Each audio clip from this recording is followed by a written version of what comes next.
మీ press meet కి ఇంత media ఇంత హడావుడి అనేది ఉండదు. అదే ఇందాక కూడా ఇటు కొట్టినప్పుడు కూడా ఎంతమంది రాలేదు. అదే అదే నేను మళ్ళీ చెప్తున్నాను. ఏమడుగుతున్నానంటే ఆల్రెడీ కాంట్రవర్సీ వచ్చింది, అందరికి తెలుసు. దాన్ని కవర్ చేయడం కోసమే అంతా మీడియా వెయిట్ చేస్తుంది. అవునండి. మీ తిరుగుబాటు అయిపోయిందా, ఇంకా తిరుగుబాటు సరిదిద్దులో ఉందా? పాయింట్. ఎలిగేషన్స్ చేసేవాళ్ళు వచ్చి బయట మాట్లాడతారు. నేను ఎలిగేషన్స్ చేయట్లేదు. ప్రతి దానికి నా దగ్గర ప్రూఫ్ ఉంది. నేను లీగల్గా ప్రొసీడ్ అవుతాను.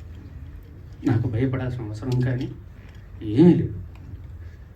ఖచ్చితంగా నేను లీగల్గా నేను ప్రొసీడ్ అవుతున్నా కూడా. ఆల్రెడీ నా దగ్గర ప్రతి ప్రూఫ్ ఉంది. ఇప్పుడు వాళ్ళు చేసిన మీ అందరి మీడియా ముందు చేసిన ఎలిగేషన్కి దేనికన్నా సరే మీరు ఇన్ని రోజులు మాట్లాడే మాటలు విన్నారు, కానీ ఏ రోజన్నా ఒక ప్రూఫ్ అడిగారా? ఆ ప్రూఫ్లు వాళ్ళు చూపించాల్సింది చూపిస్తున్నారు. ప్రూఫ్లు వాళ్ళు చూపించలేదంటే ప్రూఫ్లు వాళ్ళు మేము కోర్టులో చూపించుకుంటాం. నేను మళ్ళీ చెప్తున్నా, దయచేసి I respect all you people, please don't talk about that topic. Cinema గురించి మాట్లాడుకుందాం. లేదు లేదు, ఫస్ట్ ఇది అయిపోయాక సినిమా గురించి మాట్లాడాలి. సినిమానే ఏం ప్రాబ్లం లేదు. అంటే మెయిన్ ఎలిగేషన్ ఏంటంటే మీరు లివింగ్ టుగెదర్ అనేది మెయిన్ ఎలిగేషన్. నేను ఫస్ట్ డే ఆవిడ వచ్చి మాట్లాడిన రోజు ఫస్ట్ డే వచ్చి మీడియా అందరితోనే మాట్లాడాను. నేను ఆ రోజు చెప్పిన దాంట్లో ఏ అబద్ధము లేదు. ఇప్పుడు కూడా ఏ అబద్ధము చెప్పట్లేదు. అబద్ధం చెప్పాల్సిన అవసరం కూడా నాకు లేదు. ఆ రోజే వచ్చి ఇప్పుడు నేను ఆ రోజు ఆవిడ బయటకు వచ్చి మాట్లాడిన దగ్గర నుంచి ఈ రోజు దాకా నేను బయటికి రాలేదు, మాట్లాడలేదు అంటే మీరు అడగచ్చు. నేను వచ్చి మాట్లాడాను. అందరి మీడియాతోనే మాట్లాడాను, అందరితోనే మాట్లాడాను, అందరికీ చెప్పాను. ఆ రోజు చెప్పింది మొత్తం పచ్చి నిజం. నేను చెప్పిన ప్రతిదానికి కూడా ప్రూఫ్ ఉంది. అది దాటి కూడా ఇంకా చాలా ప్రూఫ్ నా సోదరుడు శేఖర్ భాష తీసుకొచ్చాడు. నా దగ్గర కూడా ఇంకా చాలా ఉన్నాయి. అందులో వేరే వాళ్ళ పేర్లు అవి డీటెయిల్స్ ఉన్నాయి కాబట్టి వాళ్ళ గురించి బయటపెట్టే విషయం లేక నేను అవి కూడా బయటపెట్టట్లేదు. నేను ఏది బయటపెట్టలేదు. అండ్ ఆల్సో మళ్ళీ చెప్తున్నాను, నాకు ఆవిడకి వ్యతిరేకంగా ఏమీ లేదండి. నేను తప్పు కాదు అని మాత్రం నేను ప్రూవ్ చేసుకోవాలని చెప్పి దయచేసి ఇక్కడతో ఈ టాపిక్ వదిలేసి సినిమా గురించి మాట్లాడుకుందామా అని చెప్పాను కదా. ప్లీజ్ ఒకటే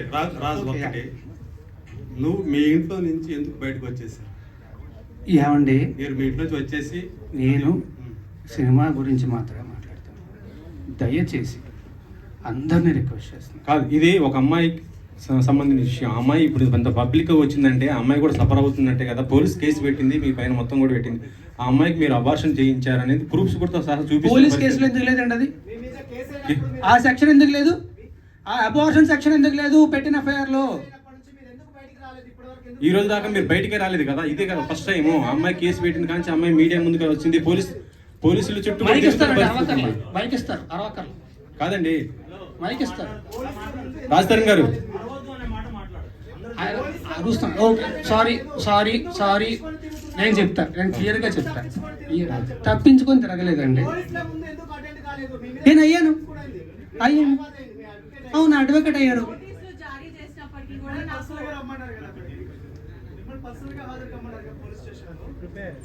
నేను వాళ్ళు నాకు నోటీసులు ఇచ్చారు, నేను తిరిగి రెస్పాండ్ అవ్వాలి, నేను అయ్యాను. ఈ టాపిక్ గురించి అయితే ఇంకా నేను మాట్లాడినండి. I'm very sorry. I'm not answering to you at all. I'm sorry. కాదు మాల్వి గారు, ఇందులో మీ పేరు కూడా ఇప్పించింది కదా. మీ రియాక్షన్ ఏంటి? మాల్వి గారి రియాక్షన్ ఒకసారి తీసుకున్నాం. మీరు చెప్పండి, మీ పేరు మీద వచ్చింది మొత్తం మీ ఇద్దరి మధ్య అమ్మాయికి సమస్య అనేసి చెప్తుంది. అసలు ఏం జరిగింది ఏంటి అసలు? అమ్మాయి వాయిస్ రికార్డింగ్ మొత్తం అన్ని కూడా బయట పెడుతున్న పరిస్థితి ఉంది ఇప్పుడు.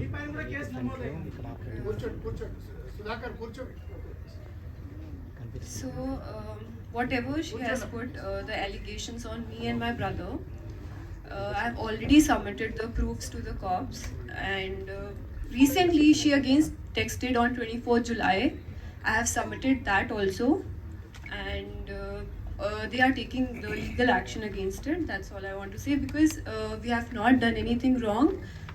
My family, we never met her, we never seen her in real. So I don't know who is she, why she is doing that. And recently she got connected with those people who are criminals, who stalked me, who stabbed me in 2020. So for me, being a girl, I advised her not to be in touch with those people, but still she did that. So for me, she's one of them and she's a criminal for me.